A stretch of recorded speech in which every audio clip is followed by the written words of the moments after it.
Mort, Part 4. This part of Ankh-Morpork was known as the Shades, an inner-city area sorely in need of either governmental help or, for preference, a flamethrower. It couldn't be called squalid because that would be stretching the word to a breaking point. It was beyond squalor and out to the other side, where by a sort of Einsteinian reversal it achieved a magnificent horribleness that it wore like an architectural award. It was noisy, sultry, and smelled like a cowshed floor. It didn't so much have a neighborhood as an ecology, like a great land-based coral reef. There were the humans, all right, humanoid equivalents of lobsters, squid, shrimps, and so on, and sharks. Mort wandered hopelessly along the winding streets. Anyone hovering at rooftop height would have noticed a certain pattern in the crowd behind him, suggesting a number of men converging nonchalantly on a target, and would have rightly concluded that Mort and his gold had about the same life expectancy as a three-legged hedgehog on a six-lane motorway. It is already apparent that the Shades was not the sort of place to have inhabitants. It had denizens. Periodically, Mort would try to engage one in conversation to find the way to a good horse dealer. The denizen would usually mutter something and hurry away, since anyone wishing to live in the Shades for longer than maybe 3 hours developed very specialized senses indeed, and would no more hang around near Mort than a peasant would stand near a tall tree in thundery weather. And so Mort came at last to the river Ankh, greatest of rivers. Even before it entered the city, it was slow and heavy with the silt of the plains, and by the time it got to the Shades, even an agnostic could have walked across it. It was hard to drown in the Ankh, but easy to suffocate. Mort looked at the surface doubtfully. It seemed to be moving. There were bubbles in it. It had to be water. He sighed and turned away. 3 men had appeared behind him, as though extruded from the stonework. They had the heavy, stolid look of those thugs whose appearance in any narrative means that it's time for the hero to be menaced a bit, although not too much, because it's also obvious that they're going to be horribly surprised. They were leering. They were good at it. One of them had drawn a knife, which he waved in little circles in the air. He advanced slowly towards Mort, while the other 2 hung back to provide him moral support. "Give us the money," he rasped. Mort's hand went to the back on his belt. "Hang on a minute," he said. "What happens then?" "What?" "I mean, is it my money or my life?" said Mort. "That's the sort of thing robbers are supposed to demand, your money or your life. I read that in a book once," he added. Possibly, conceded the robber. He felt he was losing the initiative, but rallied magnificently. "On the other hand, it could be your money and your life. Pulling off the double, you might say." The man looked sideways at his colleagues, who snickered on cue. "In that case," said Morton hefted the bag in one hand preparatory to chucking it as far into the Ankh as he could, if though there was a reasonable chance it would bounce. "Hey, what are you doing?" said the robber. He started to run forward, but halted when Mort gave the bag a threatening jerk. "Well," said Mort, "I look at it like this. If you're going to kill me anyway, I might as well get rid of the money. It's entirely up to you." To illustrate his point, he took 1 coin out of the bag and flicked it out across the water, which accepted it with an unfortunate sucking noise. The thieves shuddered. The leading thief looked at the bag. He looked at his knife. He looked at Mort's face. He looked at his colleague. "Hey, excuse me," he said, and they went into a huddle. Mort measured the distance to the end of the alley. He wouldn't make it. Anyway, these 3 looked as though chasing people was another thing they were good at. It was the only logic that left them feeling a little stretch. The leader turned back to Mort. He gave a final glance at the 2, and they both nodded decisively. "I think we'll kill you and take a chance on the money," he said. "We don't want this sort of thing to spread." The other 2 drew knives as well. Mort swallowed. "This could be unwise," he said. "Why?" "Well, I won't like it for one." "You're not supposed to like it. You're supposed to die," said the thief, advancing. "I don't think I'm due to die," said Mort, backing away. "I'm sure I would have been told." "Yeah," said the thief, who was getting fed up with this. "Yeah, well, you have been, haven't you? Great steaming elephant turds." Mort had just stepped backwards again, through a wall. The leading thief glared at the solid stone that had swallowed Mort, and then threw down his knife. Well, me, he said, "ing wizard, hate ing wizards." "You shouldn't Then, muttered one of the henchmen, effortlessly pronouncing a row of dashes. The third member of the trio, who was a little slow of thinking, said, "He walked through a wall." "And we've been following him for ages too," muttered the second one. "Why, and you are pelagic." "I said I thought he was a wizard. Only wizards walk around here by themselves. Didn't I say he looked like a wizard?" I said. "You're saying a good deal too much," growled the leader. "I saw him. He walked right through the wall there." "Oh, yeah?" "Yeah. Right through it, didn't you see? Think you're sharp, do you? Sharp enough, come to that." The leader scooped his knife out of the dirt in one snaky movement. "Sharp as this."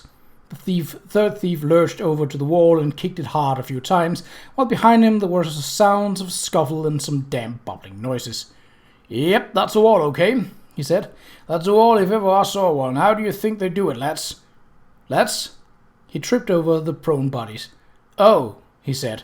Slow as his mind was, it was quick enough to realize something very important.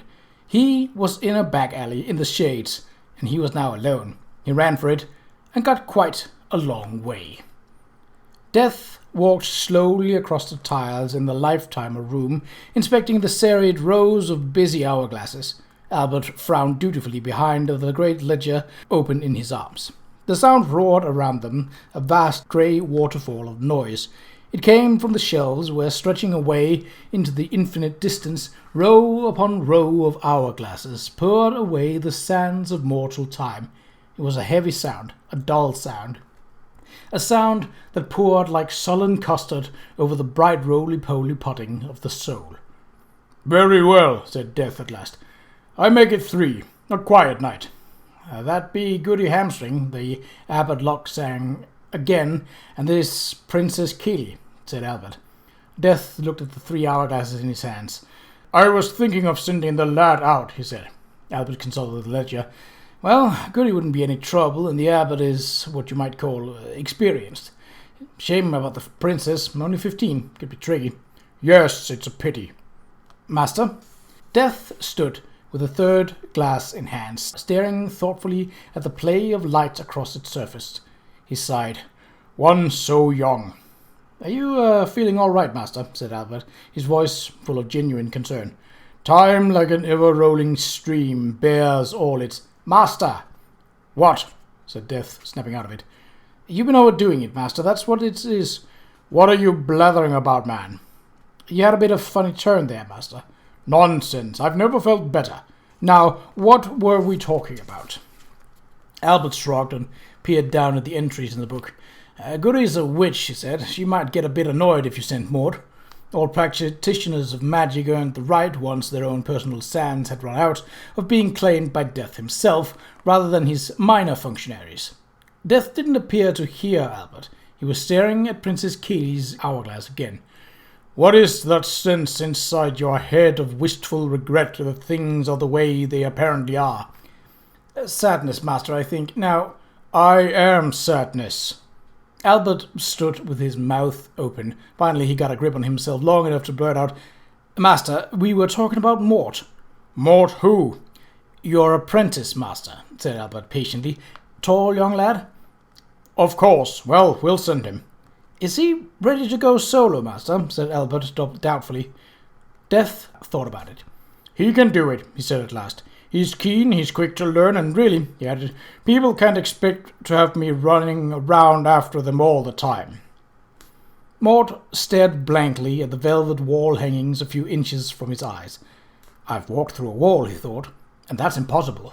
He gingerly moved the hangings aside to see as if a door was lurking somewhere, but there was nothing but crumbling plaster, which had cracked away in places to reveal some dampish but emphatically solid brickwork. He prodded it experimentally. It was quite clear that he wasn't going back out that way. "Well," he said to the wall, "what now?" A voice behind him said, "Excuse, please." He turned around slowly.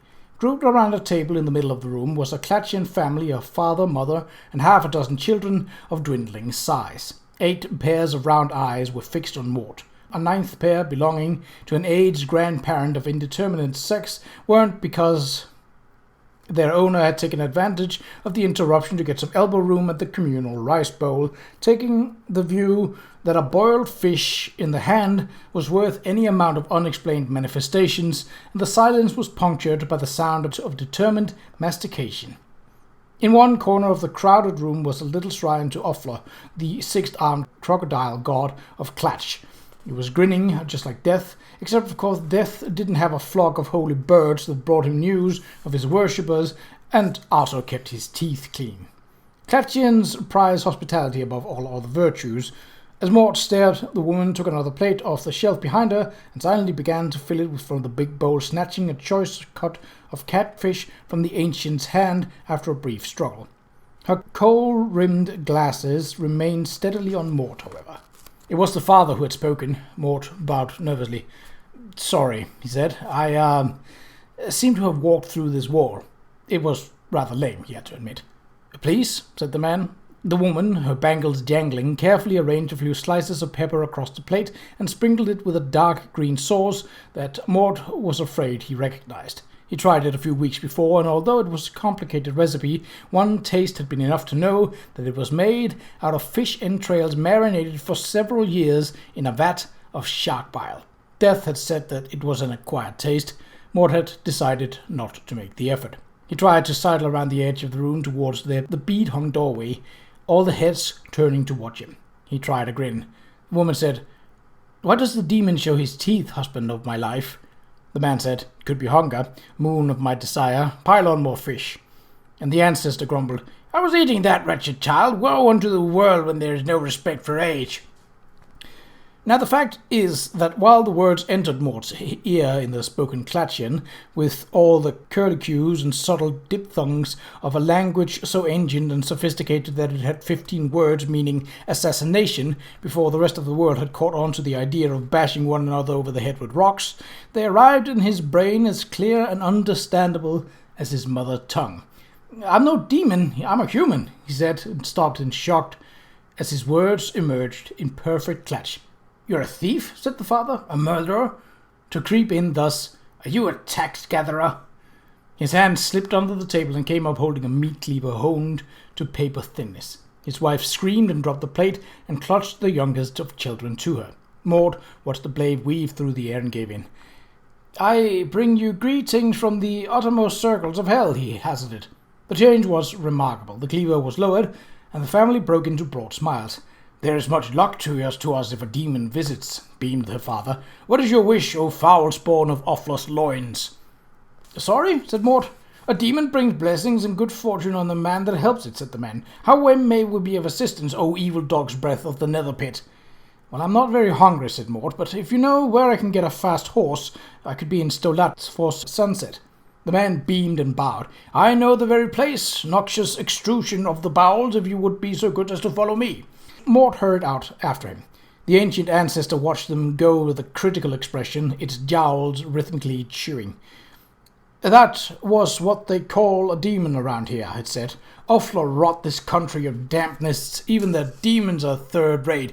Not a patch on the demons we had in the old country." The wife placed a small bowl of rice in the folded middle pair of the Ofla statue, it would be gone in the morning, and stood back. "Husband did say that last month at the curry gardens he served a creature who was not there," she said. "He was impressed." 10 minutes later the man returned and in solemn silence placed a heap of gold coins on the table. They represented enough wealth to purchase quite a large part of the city. "You had a bag of them," he said. The family stared at the money for some time. The wife sighed. Riches bring many problems," she said. "What are we to do?" "We return to Qa'Rajh," said the husband firmly, "where our children can grow up proper country, true to the glorious traditions of our ancient race. And men do not need to work as waiters for wicked masters, but can stand tall and proud, and we must leave right now, fragrant blossom of the day palm." "Why so soon, O hard-working son of the desert?" "Because," said the man, "I've just sold the patrician's champion racehorse."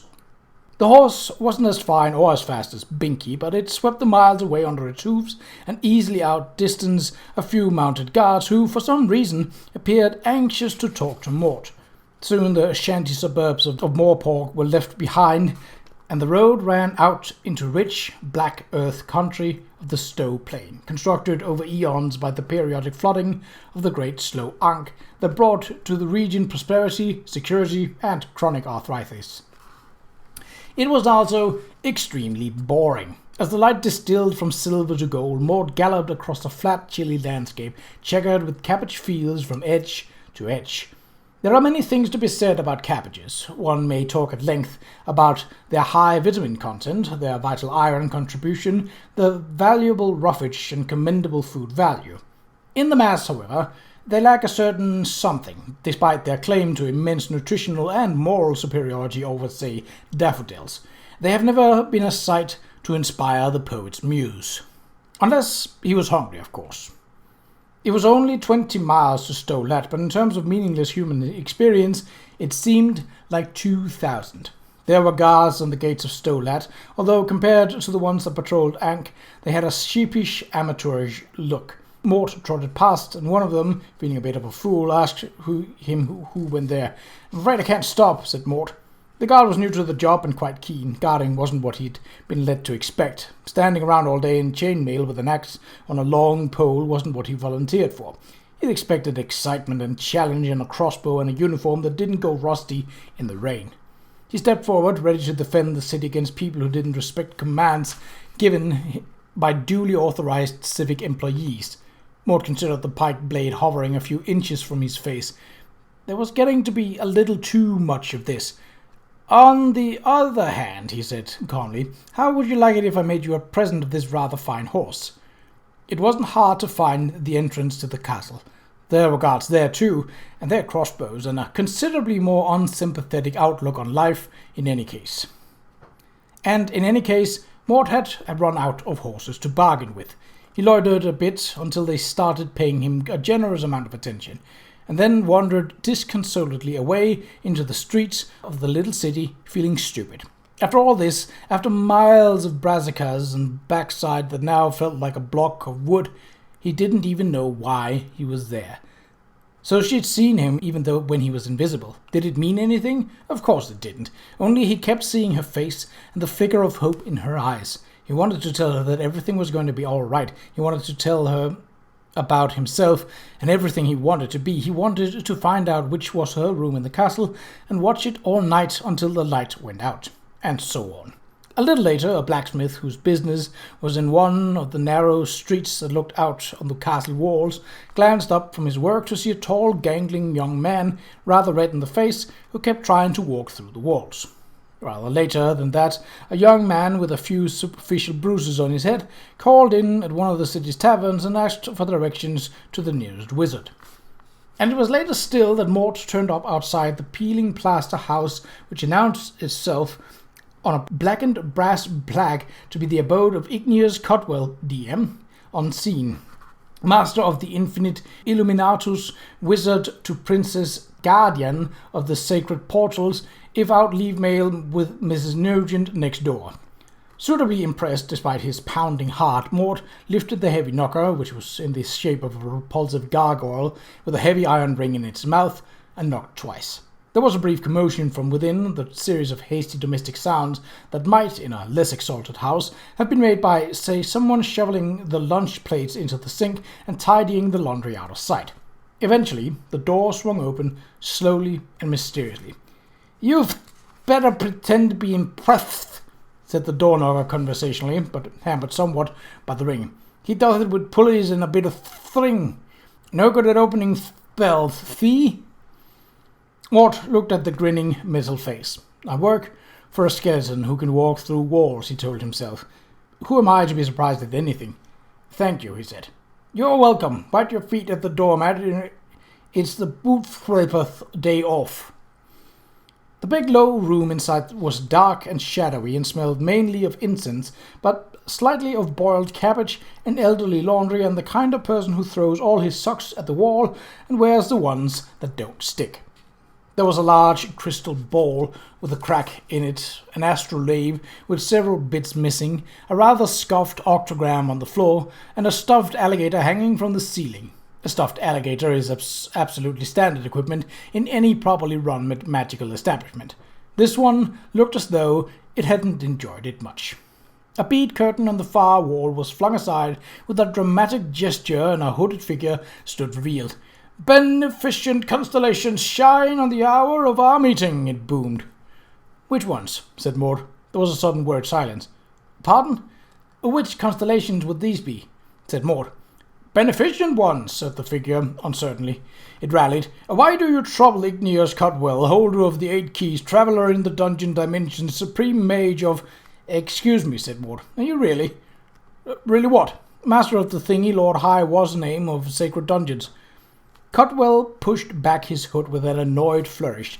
Instead of the grey-bearded mystic Mort had expected, he saw a round, rather plump face, pink and white like a pork pie, which it somewhat resembled in other respects. For example, like most pork pies, it didn't have a beard, and like most pork pies, it looked basically good-humoured. "In a figurative sense," he said. "What does that mean?" "Well, it means no," said Cutwell. "But you said that was advertising," said the wizard. "It's kind of a magic I've been working on." "What was it you were wanting anyway?" He leered suggestively. "A love filter, yes. Something to encourage the young ladies." "Is it possible to walk through walls?" Mort said desperately. Cutwell paused with his hands already halfway to a large bottle of sticky liquid. "Using magic?" Said Mort. "I don't think so." "Then pick very thin walls," said Cutwell. "Better still, use the door." "The one over there would be my favourite if you just come to waste my time." Mort hesitated, then put the bag of gold coins on the table. The wizard glanced at them, made a little whinnying noise in the back of his throat, and reached out. Mort's hand shot across and grabbed his wrist. "I've walked through walls," he said, slowly and deliberately. "Yeah, of course you have," mumbled Cutwell, not taking his eyes off of the bag. He flicked the cork out of the bottle of blue liquid and took an absent-minded swig. "Only before I did it, I didn't know that I could, and when I was doing it, I didn't know I was, and now I've done it, I can't remember how it was done, and I want to do it again." "Why?" "Because," said Mort, "if I could walk through walls, I could do anything." "Very deep," agreed Cutwell. "Philosophical. And the name of the young lady on the other side of this wall?" "She's—" Mort swallowed. "I don't know her name. Even if there is a girl," he added haughtily. "And I'm not saying there is." "Right," said Cutwell. He took another swig and shuddered. "Fine. How to walk through walls. I'll do some research. It might be expensive, though." Mort carefully picked up the bag and pulled out one small coin. "A down payment," he said, putting it on the table. Cutwell picked up the coin as if he expected it to go bang or maybe evaporate, and examined it carefully. "I've never seen this sort of coin before," he said accusingly. "What is all this curly writing?" "It's gold, though, isn't it?" said Mort. "I mean, you don't have to accept it." Sure, it's gold," said Cutwell hurriedly. "It's gold, all right. I just wondered where it come from, that's all." "You wouldn't believe me," said Mort. "What time's sunset around here?" We normally manage to fit it in between night and day," said Cutwell, still staring at the coin, taking little sips from the blue bottle all along. Right about now." Mort glanced out the window. The street on the outside had already had a twilight look to it. "I'll be back," he muttered, and made for the door. He heard the wizard call out something, but Mort was heading down the street at a dead run. He started to panic. Death would be waiting for him 40 miles away. There would be a row. There would be a terrible... "Ah, boy!" A familiar figure stepped out from the flare around a jellied eel stall, holding a plate of winkles. "The vinegar is particularly piquant. Help yourself. I have an extra pin." But of course, just because he was 40 miles away didn't mean he wasn't here as well. And in his untidy room, Cutwell turned the gold coin over and over in his fingers, muttering "walls" to himself and draining the bottle. He appeared to notice what he was doing only when there was no more to drink, at which point his eyes focused on the bottle and, through rising a pink mist, read the label which said, "Granny Weather Waxes Ram Rub Invigoratory and Passion Filter. 1 spoonful only before bed, and that small."